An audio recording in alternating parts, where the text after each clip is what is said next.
Chapter 19 नफरत। हमने कुछ सेकंड पहले ही अपनी उड़ान भरी और फिर असली यातना शुरू हुई। विमान टरमैक पर बेकार खड़ा रहा, जबकि फ्लाइट अटेंडेंट आराम से गलियारे में ऊपर नीचे टहल रहे थे, ये सुनिश्चित करने के लिए कि सब कुछ ठीक है।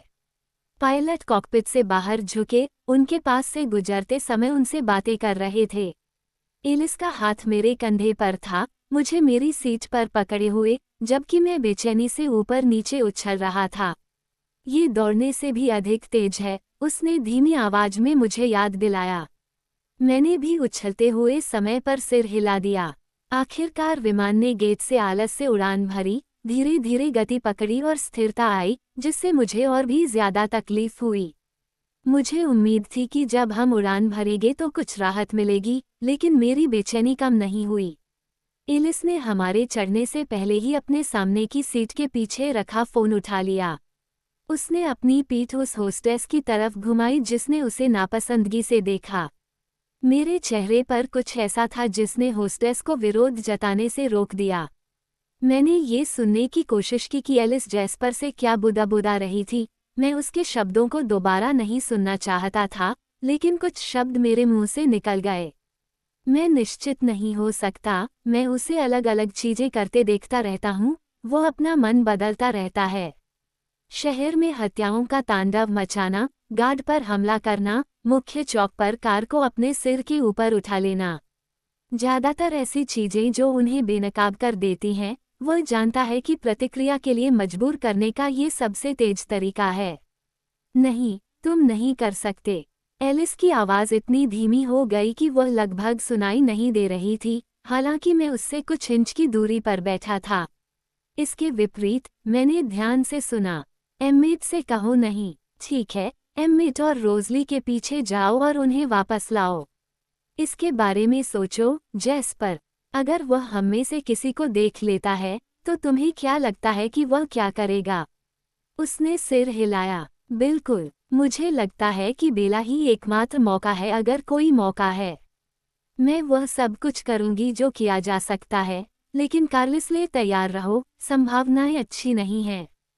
फिर वह हंसी, और उसकी आवाज़ में एक कड़वीपन था। मैंने इस बारे में सोचा है। हाँ, मैं वादा करती हूँ। उसकी आवाज़ विनती में बदल गई। मेरे पीछे मत आना, मैं वादा करती हूँ, जैस्पर।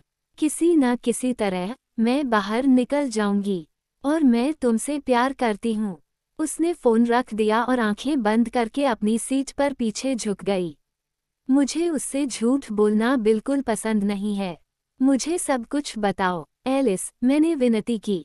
मुझे समझ नहीं आ रहा। तुमने जैस्पर को एम्मेट को रोकने के लिए क्यों कहा? वे हमारी मदद करने क्यों नहीं आ सकते?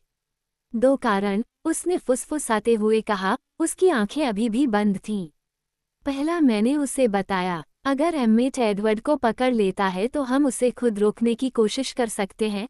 हम उसे इतनी देर तक रोक सकते हैं कि उसे यकीन हो जाए कि तुम जिंदा हो। लेकिन हम एडवर्ड पर छिपकर हमला नहीं कर सकते, और अगर वह हमें अपने पीछे आते देख लेता है, तो वह उतनी ही तेजी से काम करेगा। वह दीवार या किसी चीज से ब्यूकल फेंक देगा, और वोल्टुरी उसे नीचे गिरा देगा। यही दूसरा कारण है, जिसके कारण मैं जैस्पर से नहीं कह सकती थी। क्योंकि अगर वे वहां हैं और वोल्टुरी एडवर्ड को मार देते हैं, तो वे उनसे लड़ेंगे। बेला, उसने अपनी आंखें खोली और मुझे घूरते हुए विनती की। अगर कोई मौका होता कि हम जीत सकते, अगर कोई तरीका होता जिससे हम चारों मेरे भाई को उसके लिए लड़कर बचा सकते, तो शायद ये अलग होता। लेकिन हम ऐसा नहीं कर सकते, और बेला, मैं जैस्पर को इस तरह नहीं खो सकती। मुझे समझ में आ गया कि उसकी आंखें मुझसे क्यों समझने की भीख मांग रही थीं। वह जैस्पर की रक्षा कर रही थी, हमारी कीमत पर, और शायद एडवर्ड की कीमत पर भी। मैं समझ गया, और मैंने उसके बारे में बुरा नहीं सोचा। मैंने सिर हिलाया। लेकिन एडवर्ड आपकी बात नहीं सुन पाया? मैंने पूछा। क्या वह आपके विचार सुनते ही यह नहीं जान गया होगा कि मैं जीवित हूँ, और यह सब करने का कोई मतलब नहीं है? ऐसा नहीं है कि किसी भी तरह से कोई औचित्य था। मैं अभी भी विश्वास नहीं कर सकता था कि वह इस तरह से प्रतिक्रिया करने में सक्षम था। इसका कोई मतलब नहीं था। मुझे उस दिन सोफे पर उसके द्वारा कहे गए शब्द दर्दनाक स्पष्टता के साथ याद हैं, जब हमने रोमियो और जूलियट को एक के बाद एक खुद को मारते हुए देखा था। मैं तुम्हारे बिना नहीं जीने वाला था, उसने कहा था, जैसे कि यह इतना स्पष्ट निष्कर्ष होना चाहिए। लेकिन जंगल में उसने जो शब्द कहे थे, जब वह मुझे छोड़कर गया था, उसने उस सब को पूरी तरह से रद्द कर दिया था। अगर वह सुन रहा होता, उसने समझाया। लेकिन मानो या ना मानो, अपने विचारों से झूठ बोलना संभव है। अगर तुम मर भी गए होते, तो भी मैं उसे रोकने की कोशिश करती। और मैं जितना हो सके उतना सोचती, वह जीवित है, वह जीवित है। वह ये जानता है। मैं मूक निराशा में अपने दांत पीसने लगा। अगर तुम्हारे बिना ऐसा करने का कोई तरीका होता, बेला, तो मैं तुम्हें इस तरह खतरे में नहीं डालता। यह मेरी बहुत बड़ी गलती है। बेवकूफ़ मत बनो। मैं आखिरी चीज़ हूँ जिसके बारे में तुम्हें चिंता करनी चाहिए। मैंने अधीरता से अपना सिर हिलाया।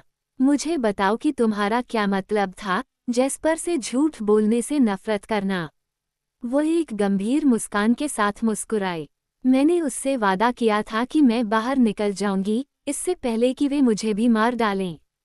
यह ऐसी चीज़ नहीं है जिसकी मैं गारंटी दे सकती हूँ, बिल्कुल भी नहीं। उसने अपनी भौहें ऊपर उठाईं, मानो वह चाहती हो कि मैं खतरे को और गंभीरता से लूं। ये वोल्टुरी कौन है? मैंने फुसफुसाते हुए पूछा। क्या उन्हें एम्मेट, जेस्पर, रोज़ली और आपसे ज्यादा खतरनाक बनाता है? इससे ज्यादा डरावनी चीज की कल्पना करना मुश्किल था। उसने गहरी सांस ली और फिर अचानक मेरे कंधे पर एक गहरी नजर डाली। मैंने समय रहते मुड़कर देखा कि गलियारे की सीट पर बैठा आदमी दूसरी तरफ देख रहा था, जैसे कि वह हमारी बात सुन ही नहीं रहा हो। वो एक व्यवसायी लग रहा था, गहरे रंग के सूट में, पावर टाई और घुटनों पर लैपटॉप रखे हुए। जब मैं उसे झुंझलाहट से देख रहा था, तो उसने कंप्यूटर खोला और बहुत ही स्पष्ट रूप से हेडफोन लगा लिया। मैं एलिस के करीब झुक गया। वह कहानी सुनाते हुए अपने होंठ मेरे कानों के पास रखे हुए थी। मुझे आश्चर्य हुआ कि तुमने नाम पहचान लिया, उसने कहा। जब मैंने कहा कि वो पूरी तरह से जा रहा है, तो तुमने तुरंत समझ लिया कि इसका क्या मतलब है। मुझे लगा कि मुझे समझाना पड़ेगा। एडवर्ड ने तुम्हें कितना बताया? उसने बस इतना कहा कि वे एक पुराने, शक्तिशाली परिवार जैसे राजघराने के लोग थे। जब तक आप मरना नहीं चाहते, तब तक आप उनसे दुश्मनी नहीं करते, मैंने फुसफुसाते हुए कहा। आखिरी शब्द बोलना मुश्किल था। आपको समझना होगा, उसने कहा, उसकी आवाज़ अब धीमी और ज्यादा संतुलित थी। हम कुलीन कई मायनों में अद्वितीय हैं, जितना आप जानते हैं। हम में से बहुतों के लिए शांति से एक साथ रहना असामान्य है। उत्तर में तान्या के परिवार के लिए भी यही स्थिति है, और कार्लिसले का अनुमान है कि शराब से दूर रहने से हमारे लिए सभ्य बनना आसान हो जाता है, जीवित रहने या सुविधा के बजाय प्यार पर आधारित बंधन बनाना आसान हो जाता है। यहाँ तक कि जेम्स की 3 लोगों की छोटी सी मंडली भी असामान्य रूप से बड़ी थी, और आपने देखा कि लॉरेंट कितनी आसानी से चला गया। उन्हें, हमारे परिवार के लोग अकेले या जोड़े में यात्रा करते हैं, यह एक सामान्य नियम है। जहाँ तक मुझे पता है, कार्लिसले का परिवार अस्तित्व में सबसे बड़ा है, एक अपवाद के साथ। वोल्टुरी, मूलतः वे 3 थे, एरो, कयस और मार्कस। मैंने उन्हें देखा है, मैंने बुदबुदाया। कार्लिसल के अध्ययन कक्ष में लगी तस्वीर में एलिसन ओडेड। समय के साथ 2 मादाएं उनके साथ जुड़ गईं, और वे पांचों मिलकर परिवार बनाती हैं। मुझे पक्का पता नहीं है, लेकिन मुझे संदेह है कि उनकी उम्र ही उन्हें एक साथ शांतिपूर्वक रहने की क्षमता देती है। वे 3000 साल से ज्यादा पुरानी हैं, या शायद यह उनकी प्रतिभा है जो उन्हें अतिरिक्त सहनशीलता देती है। एडवर्ड और मेरी तरह एरो और मार्कस भी प्रतिभाशाली हैं। मेरे पूछने से पहले ही वह बोल पड़ी। या शायद ये सिर्फ सत्ता के प्रति उनका प्रेम है जो उन्हें एक साथ बांधता है। राजसीपन एक उपयुक्त वर्णन है। लेकिन यदि केवल 5 ही हैं, 5 लोग मिलकर परिवार बनाते हैं, उसने सुधारा। इसमें उनका गार्ड शामिल नहीं है। मैंने गहरी सांस ली। ये तो गंभीर बात लगती है। ओह, ये सच है, उसने मुझे आश्वस्त किया। पिछली बार जब हमने सुना था, तब गार्ड के 9 सदस्य स्थायी थे, अन्य अधिक अस्थायी हैं। ये बदलता रहता है और उनमें से कई को दुर्जेय उपहारों से भी नवाजा गया है, ऐसे उपहार जो मेरे द्वारा किए जाने वाले काम को पार्लर ट्रिक जैसा बनाते हैं। वोल्टुरी ने उन्हें उनकी शारीरिक या अन्य क्षमताओं के लिए चुना था। मैंने अपना मुंह खोला और फिर बंद कर लिया। मुझे नहीं लगा कि मैं जानना चाहता था कि हालात कितने बुरे थे। उसने फिर सिर हिलाया, जैसे कि वह ठीक से समझ गई हो कि मैं क्या सोच रहा था। वे बहुत ज्यादा टकराव में नहीं पड़ते। कोई भी इतना मूर्ख नहीं है कि उनसे उलझ जाए। वे अपने शहर में ही रहते हैं और सिर्फ ड्यूटी के समय ही बाहर निकलते हैं।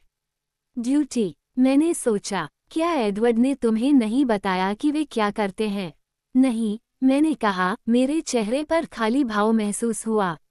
एलिस ने फिर से मेरे सिर के ऊपर से व्यापारी की ओर देखा और अपने सर्द होंठ मेरे कान के पास रख दिए। एक कारण है कि उन्होंने उन्हें राजसी वर्ग, शासक वर्ग कहा। सहस्राब्दियों से उन्होंने हमारे नियमों को लागू करने की स्थिति संभाली है, जिसका वास्तव में अर्थ उल्लंघनकर्ताओं को दंडित करना है। वे उस कर्तव्य को निर्णायक रूप से पूरा करते हैं। मेरी आंखें आश्चर्य से फैल गईं। क्या कोई नियम है? मैंने बहुत ऊंची आवाज में पूछा। शश, क्या किसी को पहले मुझे यह नहीं बताना चाहिए था? मैंने गुस्से से फुसफुसाया। मेरा मतलब है, मैं आप में से एक बनना चाहता था। क्या किसी को मुझे नियम नहीं समझाना चाहिए था? मेरी प्रतिक्रिया पर एलिस ने एक बार ठहाका लगाया। यह इतना जटिल नहीं है, बेला। इसमें केवल एक ही मुख्य प्रतिबंध है और यदि आप इसके बारे में सोचें, तो आप शायद इसे स्वयं ही समझ सकेंगी। मैंने सोचा, नहीं, मुझे कुछ पता नहीं। उसने निराश होकर अपना सिर हिलाया। शायद ये बहुत स्पष्ट है। हमें बस अपना अस्तित्व गुप्त रखना है। ओह, मैंने बुदबुदाया। ये स्पष्ट था, ये समझ में आता है, और हम में से ज्यादातर को पुलिस की जरूरत नहीं है, उसने आगे कहा। लेकिन कुछ शताब्दियों के बाद कभी कभी हम में से कोई उब जाता है या पागल हो जाता है। मुझे नहीं पता। और फिर वोल्टुरी हस्तक्षेप करता है इससे पहले कि यह उन पर या हम में से बाकियों पर कोई समझौता कर सके। तो एडवर्ड, वे अपने ही शहर में इसका उल्लंघन करने की योजना बना रहे हैं, वो शहर जिस पर उन्होंने 3000 सालों से, एट्रस्किन्स के समय से, गुप्त रूप से कब्जा कर रखा है। वे अपने शहर के प्रति इतने सुरक्षात्मक हैं कि वे इसकी दीवारों के भीतर शिकार की अनुमति नहीं देते हैं। वोल्टेरा शायद पिशाच के हमले से दुनिया का सबसे सुरक्षित शहर है। लेकिन आपने तो कहा था कि वे नहीं गए। वे खाते कैसे हैं? वे बाहर नहीं जाते। वे अपना भोजन बाहर से लाते हैं, कभी कभी बहुत दूर से। इससे उन्हें सुरक्षा के लिए कुछ काम मिल जाता है, जब वे बाहर जाकर आवारा जानवरों का सफाया नहीं कर रहे होते या वोल्टेरा को जोखिम से नहीं बचा रहे होते। ऐसी परिस्थितियों से, एडवर्ड की तरह, मैंने उसकी बात पूरी की। अब उसका नाम लेना आश्चर्यजनक रूप से आसान था। मुझे यकीन नहीं था कि क्या अंतर था। शायद इसलिए क्योंकि मैं उसे देखे बिना ज्यादा समय तक जीने की योजना नहीं बना रही थी। या बिल्कुल भी नहीं, अगर हम बहुत देर हो चुकी होती। ये जानकर सुकून मिला कि मेरे पास आसानी से बाहर निकलने का रास्ता होगा। मुझे संदेह है कि उनके साथ कभी ऐसी स्थिति हुई होगी, उसने घृणा से कहा। आपको बहुत सारे आत्मघाती पिशाच नहीं मिलेंगे। मेरे मुंह से निकली आवाज बहुत धीमी थी, लेकिन एलिस समझ गई कि ये दर्द की चीख थी। उसने अपनी पतली, मजबूत बांह मेरे कंधों पर लपेट ली। हम जो कर सकते हैं, करेंगे, बेला। यह अभी खत्म नहीं हुआ है। अभी नहीं। मैंने उसे सांत्वना देने दिया, हालांकि मुझे पता था कि उसे लगता है कि हमारे मौके बहुत कम हैं। और अगर हम गड़बड़ करेंगे तो वोल्टुरी हमें पकड़ लेगा। एलिस ने सख्ती से कहा, आप ऐसा कहते हैं जैसे कि यह कोई अच्छी बात हो।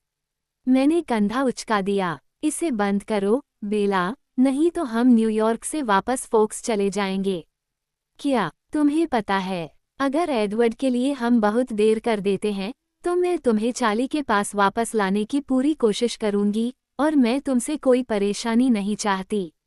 क्या तुम ये समझती हो? जरूर, एलिस। वह थोड़ा पीछे हट गई ताकि वह मुझे घूर सके। कोई परेशानी नहीं। स्काउट का सम्मान, मैंने बुदबुदाया। उसने अपनी आंखें घुमा लीं। अब मुझे अपना ध्यान केंद्रित करने दीजिए। मैं ये देखने की कोशिश कर रहा हूँ कि वह क्या योजना बना रहा है। उसने अपना हाथ मेरे ऊपर से हटा लिया, लेकिन अपना सिर सीट पर टिका दिया और अपनी आंखें बंद कर लीं। उसने अपना खाली हाथ अपने चेहरे के किनारे दबाया और अपनी उंगलियों को अपनी कनपटी पर रगड़ने लगी। मैं उसे बहुत देर तक मंत्रमुग्ध होकर देखता रहा। आखिरकार वो पूरी तरह से निश्चल हो गई, उसका चेहरा पत्थर की मूर्ति की तरह हो गया। मिनट बीत गए, और अगर मुझे बेहतर पता नहीं होता तो मुझे लगता कि वह सो गई है। मैंने उसे बीच में रोककर ये पूछने की हिम्मत नहीं की कि क्या हो रहा है। मैं चाहता था कि मेरे पास सोचने के लिए कुछ सुरक्षित हो। मैं खुद को उन भयावहताओं के बारे में सोचने की अनुमति नहीं दे सकता था जिसकी ओर हम बढ़ रहे थे, या इससे भी अधिक भयावह, ये संभावना कि हम असफल हो सकते हैं। नहीं तो मैं जोर से चिल्लाने से खुद को रोक नहीं सकता था। मैं भी कुछ भी अनुमान नहीं लगा सकती थी। शायद अगर मैं बहुत बहुत बहुत भाग्यशाली होती तो मैं किसी तरह एडवर्ड को बचा पाती। लेकिन मैं इतनी मूर्ख नहीं थी कि सोचती कि उसे बचाने का मतलब ये होगा कि मैं उसके साथ रह सकती हूँ। मैं अलग थी, पहले से ज्यादा खास नहीं थी।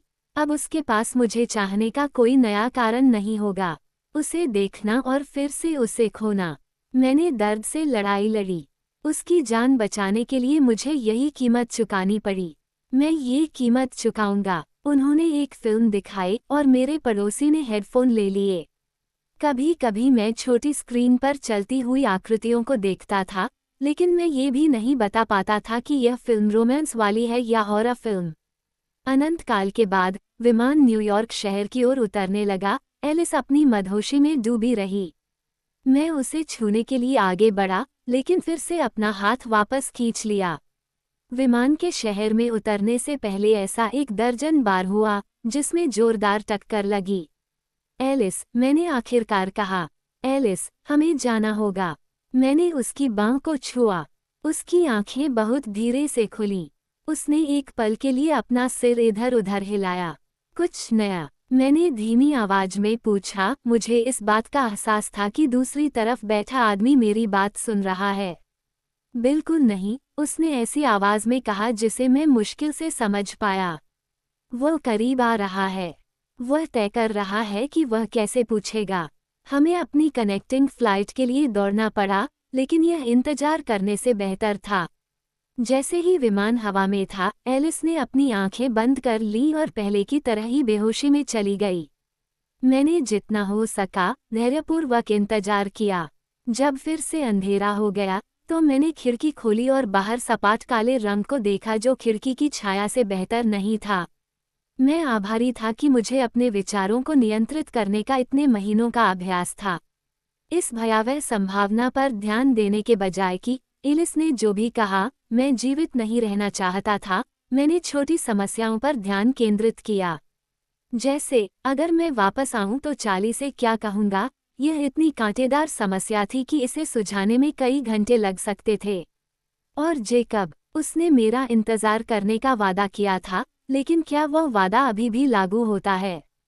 क्या मैं फोक्स में अकेला रह जाऊंगा, जहां कोई नहीं होगा? शायद मैं जीवित नहीं रहना चाहता था, चाहे कुछ भी हो जाए। ऐसा लगा जैसे कुछ ही सेकंड बाद एलिस ने मेरा कंधा हिलाया। मुझे पता ही नहीं चला कि मैं सो गया था। बेला, वो फुसफुसाई। उसकी आवाज़ सोते हुए मनुष्यों से भरे अंधेरे केबिन में थोड़ी ज्यादा तेज थी। मैं भ्रमित नहीं था, मैं इसके लिए काफी समय तक बाहर नहीं रहा था। क्या गलत? हमारे पीछे वाली पंक्ति में रखे रीडिंग लैंप की मंद रोशनी में एलिस की आंखें चमक रही थीं। ये गलत नहीं है। वह जोर से मुस्कुराई। ये सही है। वे विचार विमर्श कर रहे हैं, लेकिन उन्होंने उसे मना करने का फैसला किया है। वोल्तुर्री, मैंने घबराकर बुदबुदाया। बेशक बेला, जारी रखो। मैं समझ सकता हूँ कि वे क्या कहने वाले हैं। मुझे बताओ। एक अटेंडेंट चुपके से गलियारे से होते हुए हमारे पास आया। क्या मैं आप महिलाओं के लिए तकिया ला सकता हूँ? उसकी धीमी फुसफुसाहट हमारी तुलनात्मक रूप से तेज बातचीत के लिए एक फटकार थी। नहीं, शुक्रिया। एलिस ने उसकी तरफ देखा, उसकी मुस्कान बेहद प्यारी थी। अटेंडेंट के चेहरे पर हैरानी थी जब वह मुड़ा और लड़खड़ाता हुआ वापस लौटा। मुझे बताओ, मैंने लगभग मौन सांस ली। उसने मेरे कान में फुसफुसाते हुए कहा, वे उसमें रुचि रखते हैं, उन्हें लगता है कि उसकी प्रतिभा उपयोगी हो सकती है। वे उसे अपने साथ एक जगह देने जा रहे हैं। वह क्या कहेगा, मैं अभी तक ये नहीं देख सकती, लेकिन मैं शर्त लगा सकती हूँ कि यह रंगीन है। वह फिर मुस्कुराए। ये पहली अच्छी खबर है, पहली छुट्टी के बाद। वे उत्सुक हैं, वे वास्तव में उसे बर्बाद नहीं करना चाहते हैं। बेकार, यही वह शब्द है जिसका एरो इस्तेमाल करेगा और यह उसे रचनात्मक होने के लिए मजबूर करने के लिए पर्याप्त हो सकता है। वह अपनी योजनाओं पर जितना अधिक समय बिताएगा, हमारे लिए उतना ही बेहतर होगा। यह मुझे आशावान बनाने के लिए, मुझे राहत महसूस कराने के लिए पर्याप्त नहीं था, जो उसे स्पष्ट रूप से महसूस हुआ था। अभी भी इतने सारे तरीके थे कि हम बहुत देर हो सकती थी। और अगर मैं दीवारों के पार वोल्टुरी शहर में नहीं पहुंच पाया, तो मैं एलिस को मुझे वापस घर ले जाने से नहीं रोक पाऊंगा। एलिस, क्या मैं उलझन में हूँ? आप इसे इतनी स्पष्टता से कैसे देख पा रहे हैं? और फिर कभी कभी आप ऐसी चीजें देखते हैं जो दूर होती ही नहीं। उसकी आंखें तनी हुई थीं। मुझे आश्चर्य हुआ कि क्या उसे पता चल गया है कि मैं क्या सोच रहा था। ये स्पष्ट है क्योंकि यह तत्काल और नज़दीक है, और मैं वास्तव में ध्यान केंद्रित कर रहा हूँ।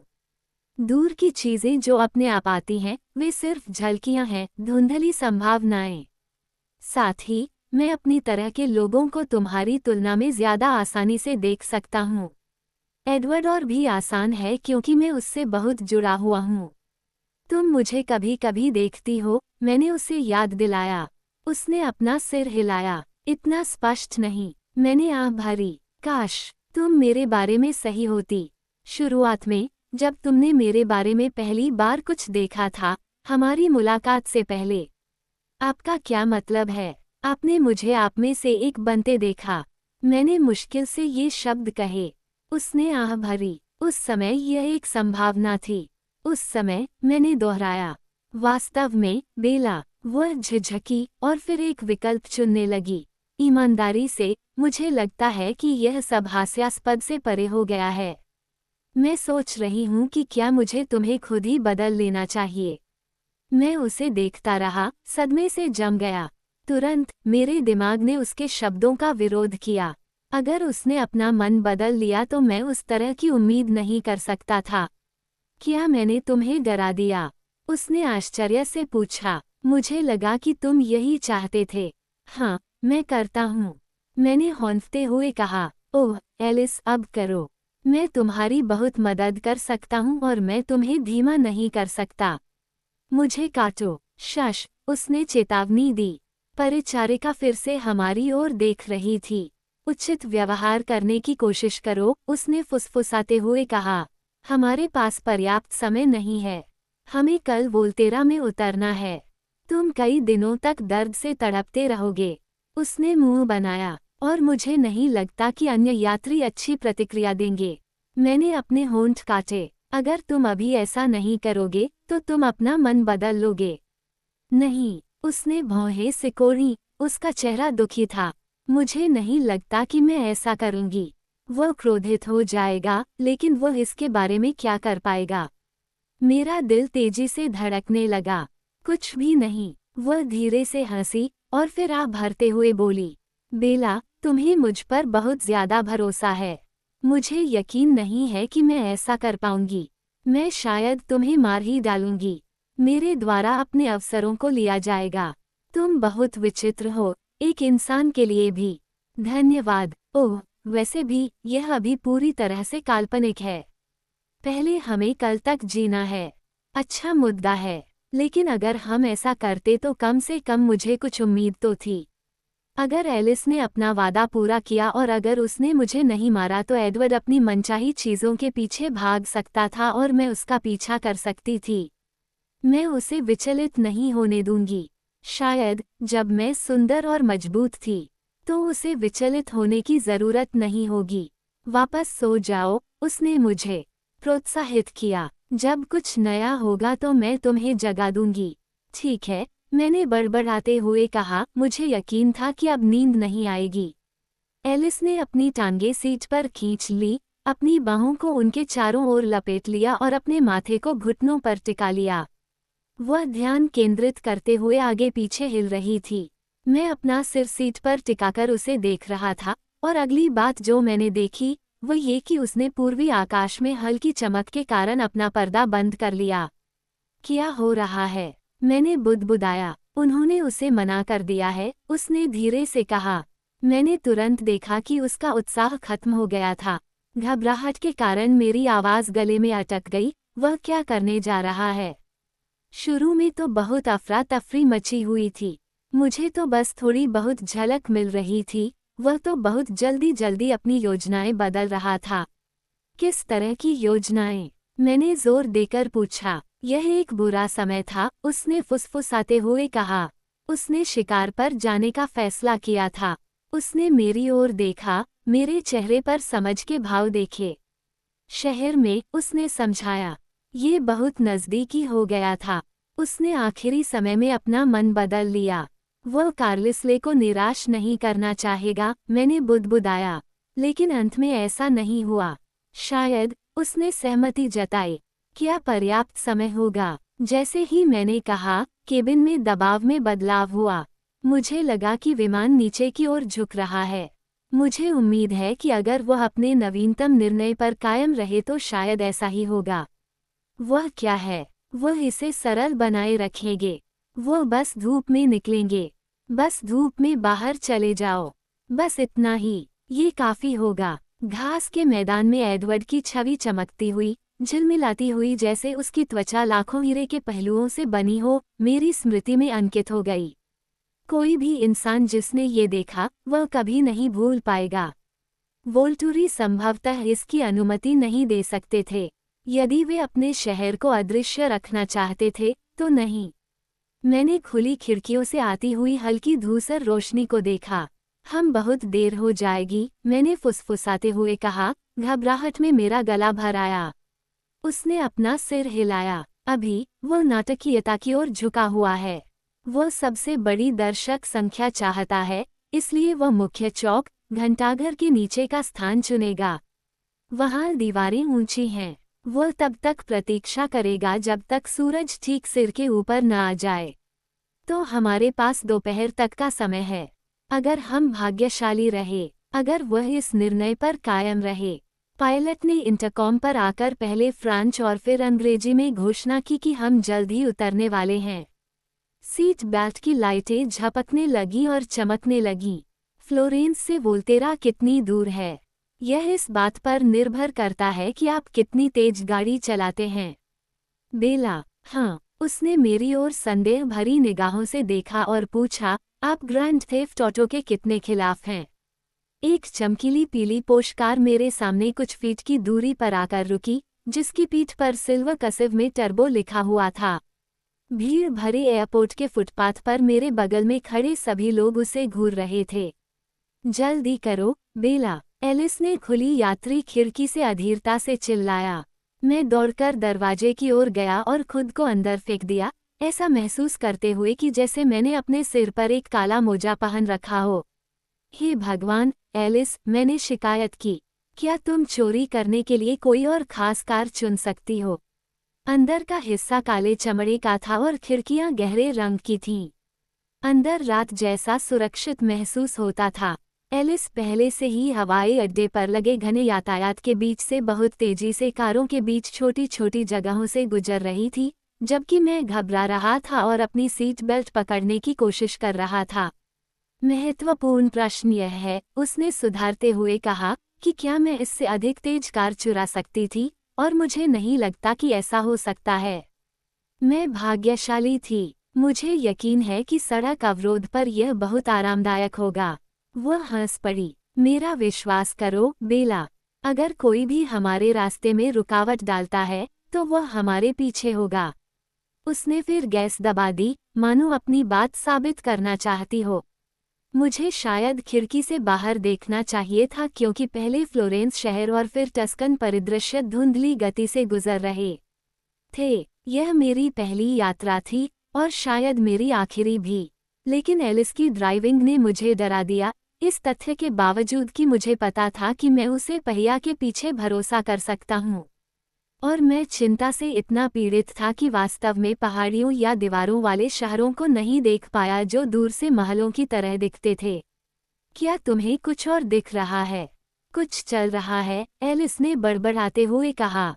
किसी तरह का त्योहार। सड़कें लोगों और लाल झंडों से भरी हुई हैं। आज की तारीख क्या है? मैं पूरी तरह से निश्चित नहीं था। शायद 19वीं तारीख। खैर, ये तो विडंबना है। ये सेंट मार्कस दिवस है। मतलब, वह मंद मंद हंसने लगी। शहर में हर साल एक उत्सव मनाया जाता है। जैसा कि किंवदंती है, एक ईसाई मिशनरी वोल्टन के फादर मार्कस ने वास्तव में 1500 साल पहले वोल्टेरा से सभी पिशाचों को भगा दिया था। कहानी का दावा है कि वह रोमानिया में शहीद हो गया था, अभी भी पिशाचों के आतंक को भगाने की कोशिश कर रहा था। बेशक ये बकवास है, उसने कभी शहर नहीं छोड़ा। लेकिन यहीं से क्रॉस और लहसुन जैसी चीज़ों के बारे में कुछ अंधविश्वास आते हैं। फादर मार्कस ने उनका इतनी सफलतापूर्वक इस्तेमाल किया, और पिशाच वोल्टेरा को परेशान नहीं करते, इसलिए उन्हें काम करना चाहिए। उसकी मुस्कान व्यंग्यात्मक थी। ये शहर का उत्सव बन गया है, और आखिरकार पुलिस बल के लिए मान्यता है। वोल्टेरा एक आश्चर्यजनक रूप से सुरक्षित शहर है। पुलिस को इसका श्रेय जाता है। मैं समझ रहा था कि जब उसने व्यंग्यात्मक ढंग से कहा था तो उसका क्या मतलब था। अगर एडवर्ड सेंट मार्कस डे पर उनके लिए सब कुछ खराब कर देता है तो वे बहुत खुश नहीं होंगे, है न? उसने अपना सिर हिलाया, उसका चेहरा गंभीर था। नहीं, वे बहुत जल्दी कार्रवाई करेंगे। मैंने अपनी नज़रें दूसरी ओर घुमा ली, अपने दांतों से लड़ते हुए, जो मेरे निचले होंठ की त्वचा को चीरने की कोशिश कर रहे थे। इस समय खून बहना ठीक नहीं था। सूर्य हल्के नीले आकाश में भयावह रूप से ऊंचा था। वह अभी भी दोपहर की योजना बना रहा है। मैंने पूछा। हाँ, उसने इंतजार करने का फैसला किया है, और वे उसका इंतजार कर रहे हैं। मुझे बताओ मुझे क्या करना है। उसने अपनी नज़रें घुमावदार सड़क पर टिकाए रखीं, स्पीडोमीटर की सुई डायल के सबसे दाहिने छोर को छू रही थी। तुम्हें कुछ भी करने की ज़रूरत नहीं है। उसे बस तुम्हें देखना है, उसके बाद ही वह प्रकाश में आएगा। और वह, मुझे देखने से पहले उसे तुम्हें देखना होगा। हम इस पर कैसे काम करेंगे? एक छोटी लाल कार पीछे की ओर दौड़ती हुई प्रतीत हो रही थी, जबकि एलिस उसके चारों ओर तेजी से घूम रही थी। मैं तुम्हें जितना संभव हो सके उतना करीब ले जाऊंगा, और फिर मैं जिस दिशा में तुम्हें इंगित करूंगा, उसी दिशा में दौड़ूंगा। मैंने सिर हिलाया। उन्होंने कहा, कोशिश करें कि आप ठोकर न खाएं। आज हमारे पास चोट लगने का समय नहीं है। मैंने कराहते हुए कहा, यह मेरे जैसा ही होगा, एक क्षण की मूर्खता में सब कुछ बर्बाद कर देना, दुनिया को नष्ट कर देना। सूरज आसमान में चढ़ता जा रहा था जबकि एलिस उससे लड़ने की कोशिश कर रही थी। बहुत तेज हवा चल रही थी, और इससे मैं घबरा गया। शायद उसे दोपहर तक इंतजार करने की जरूरत महसूस न हो। वहाँ, एलिस ने अचानक कहा, निकटतम पहाड़ी के ऊपर महल शहर की ओर इशारा करते हुए। मैं उसे घूरता रहा, एक नए तरह के डर का पहला संकेत महसूस कर रहा था। कल सुबह से हर मिनट ऐसा लग रहा था जैसे एक हफ्ते पहले जब एलिस ने सीढ़ियों के नीचे उसका नाम बोला था, तब से सिर्फ एक ही डर था। और फिर भी, अब, जब मैं खड़ी पहाड़ी की चोटी पर प्राचीन सिएना दीवारों और टावरों को देख रहा था, तो मुझे एक और, ज्यादा स्वार्थी किस्म का डर महसूस हुआ। मुझे लगा कि शहर बहुत खूबसूरत है, लेकिन ये देखकर मैं बिल्कुल डर गया। वोल्टेरा, एलिस ने सपाट, ठंडी आवाज में घोषणा की।